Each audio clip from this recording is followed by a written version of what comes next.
Welcome students to the series of lecture on fixed income. And in the series of lecture of fixed income, we are in discussion of duration and convexity. And today's session, we are going to introduce Macaulay's duration. In today's session, we are going to introduce Macaulay's duration. Now, I'll talk about Macaulay's duration, but let's recap what we have discussed so far in duration and what are the critical interpretations of duration that we have understood. The first interpretation of duration that we have understood is that it is the sensitivity of the bond price with respect to interest rate. And if you really want to state it in the terms of definition, it is on an average percentage change in the bond price due to 1% change in interest rate. And that is what is the definition of duration, or one of the interpretation of duration, that it is the sensitivity of the bond price with respect to interest rate. The other interpretation related to duration is that it is the slope of the price yield curve. It is the slope of the price yield curve. And this slope is not constant. This slope is different at different point in time. Okay? Because this is not a straight line, it is a convex graph. And because of that, we feel convexity, because the change in the slope, or the rate of change of slope due to interest rate, is what convexity, because slope is duration. And we also understood that the formula of the duration is P2 minus P1 upon 2P0 del Y. We derived it. Today, I'm going to re-emphasize one thing, that there are three duration that you should know, must know, if you are a CFA or FRM aspirant. The first is effective duration, modified duration, and Macaulay duration. Three duration: effective duration, modified duration, and Macaulay duration. What is effective duration? Effective duration is the sensitivity of the bond price with respect to interest rate. Even the modified duration is the sensitivity of the bond price with respect to interest rate. Both of them are the sensitivity of the bond price with respect to interest rate. But this is a broader definition. Till now, we have studied it because we can use effective duration whether the bond is a plain vanilla bond, whether the bond is an option embedded bond, whether the bond is a callable bond, whether the bond is puttable bond, whether it is a securitized product. It doesn't matter.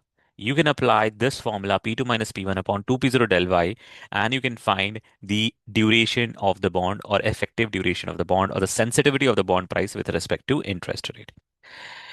However, in modified duration, there is one assumption which is hidden in modified duration, that the cash inflow from the bond or the instrument for which you're calculating the duration is constant. The cash inflow will not change. Your coupon will not change. Your principal will not change. But when we'll start discussing about the securitized product, when we'll start discussing about the floating rate instrument, when we'll discuss about the callable bond and puttable bond in the next or next to next session, you will understand that they are not constant. The cash flow will vary depending upon the interest rate in the market. So how would you calculate the duration when the cash flow is not constant? And how would you do valuation in the first place? So yes, modified duration is the sensitivity of the bond price with respect to interest rate, but the assumption is that the cash flows are constant. So all the bonds that we have discussed so far, our assumption was the cash flows are constant. You can use modified duration, but you will understand the importance of modified duration, or you will understand the importance of effective duration, or you will understand the difference between effective duration and modified duration when you will study callable bond and puttable bond. Okay. Now, Macaulay's duration. So what is Macaulay's duration? Macaulay's duration is the average waiting time for the cash flows to return. What is Macaulay's duration? Average waiting time for the cash flows to return. That is Macaulay's duration. So this is the definition. There is a formula given, but we'll understand the Macaulay's duration with intuition first, and then we'll derive or interpret the formula. Okay. The only thing that you have to keep hold of is that the definition of the Macaulay's duration is it is the average waiting time for the cash flows to return. Okay. So let's take first bond. Face value is 1000. Coupon is 0. Maturity is 3 year. Interest rate is I by Y. If you price this bond, definitely the price will not come to 800, but it will come somewhere around 850. Okay. It will come somewhere around 850. So what you're saying, that if you buy the bond or you purchase the bond, you have to pay right now 850. And then because the coupon is zero, coupon is zero for the complete period of, or the complete maturity of the bond. you will receive face value 1000 at the maturity. Now, if I ask you the question, how much you waited to receive the cash inflow back? What is your average waiting time for your investment or cash flows to return? The answer is 3 year. The answer is 3 year because you waited till 3 year to receive your investment back or your cash inflows back. That is 3 year. So the Macaulay duration for a zero coupon bond is 3 year. Similarly, if I have a bond which has a maturity of 5 year, face value 1000, interest rate 5 year, coupon is zero, and say when you calculate this bond price, it will come somewhere around 750. Okay, the price will come somewhere around 750. So you purchase this bond at a price of 750. You can use BA2 plus calculator. The price is completely agnostic to the discussion. Okay, so it's not important. Price is not important. So if I ask the question that you invested 750 and you receive 1000 as a cash inflow after 5 years, so what is the time you waited for your cash flows to return, your investment to return? You will say what? You will say 5 years because you're not receiving anything before 5 years. You're receiving something after 5 years. So your Macaulay's duration is 5 years. If I would have said that, okay, this is a bond, this is a kind of a bond where you will receive 500 after 2.5 years and then 500 after 5 years. So you would have said that on an average, I have waited somewhere around, say this is 2.5 year and this is 5 years, somewhere around 3.5 years, 3.5 years to have my investment to return. Or that is my average waiting time cash flows to return. So if there would have been any coupon, the average waiting time would have decreased because you're receiving something. But because it is a zero coupon bond, you're not receiving anything. You have to wait completely for the maturity, that is 5 years. So the Macaulay's duration is 5 years. What about this? Now, in this bond, the face value is 1000, coupon is 10%. That's why 100, and 1000. Maturity is 5 year, interest rate is 5%. So if you have to wait for this investment, whatever you have paid, say you have paid near about, say 1100 to purchase this bond. So what is the average waiting time for your cash flow? Is it 5 year now? No, it's not 5 year. It is slightly less than 5 year.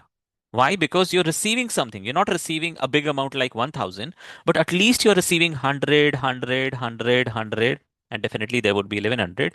But yes, the biggest amount of 1100 standing at the maturity, but you're receiving 400 before the maturity. Some of them is standing at 1 year. Some of them is standing at 2 years. Some of them is standing after 3 years. Some of them standing after 4 years. I know that these small amount cannot pull the average waiting time from 5 year to say 2 years, but at least some effect. So you will say, okay, the average waiting time is 4.2. Okay. If I change the coupon and say the coupon is 1000, 1000, 1000, 1000. Now, what is the average waiting time? Now, this is not 100 compared to 1100. This is 1000 compared to 1000. So, definitely the average waiting time has decreased significantly because this 1 year is also pulling the average waiting time. This 2 year is also pulling the average waiting time. This 3 year is also pulling the average waiting time. This 4 year is also pulling the average waiting time. So, you will see on an average, when you calculate, or the intuitive answer would be that you had to wait for on an average 3 year. It's not completely 5 year because you're receiving big amount at 1 year, 2 year, 3 year, 4 year, 5 year. Here the amounts were very small. So you might have felt that it is weighted average of the time on which I receive the cash inflow. You're receiving the cash inflow in 1 year, 2 year, 3 year, 4 year, 5 year. So definitely I have to do, hey, I have to do the average waiting time is weight given to 1 year, the weight given to second year, the weight given to third year, the weight given to fourth year, and the weight given to fifth year. If there is no cash inflow, zero coupon bond, the weight to first year, second year, third year, and fourth year is what? Zero. If it is 100, yes, definitely the weight is there, but the weight is small. If it is 1000, then I'll give higher weight to 1, 2, 3, and 4. How you calculate the weight? It is just the proportion of this cash inflow divided by the total cash inflow. So I should have written 100 upon what? 1500? 100 upon 1500, 100 upon 1500, 100 upon 1500. And for this, I would have written what? 1000 upon 5000, 1000 upon 5000, 1000 upon 5000, right? But there is a problem. This 1000 and this 1000 are not equal. Why? This 1000 and this 1000 are not equal. Why? This 100 and this 100 is not equal. You cannot compare directly. Why? Because of time value of money. So you have to bring all the hundreds, all the cash inflows, all the thousand, so you can compare. And the best way to do is you calculate the present value of each one of them. So you calculate the present value of 100 divided by the sum of all the present value, which is what? Price of the bond. So that's why it is written present value of the cash inflow standing at 1 year divided by the sum of the present value of all the cash inflow, which is the price of the bond. Present value of the cash inflow standing at the 2 year divided by the price of the bond, or the summation of all the present value of the cash inflows, so and so forth. And that is your weight. That is your weight. That is your weight. And that is the formula for Macaulay's duration. So what is Macaulay's duration?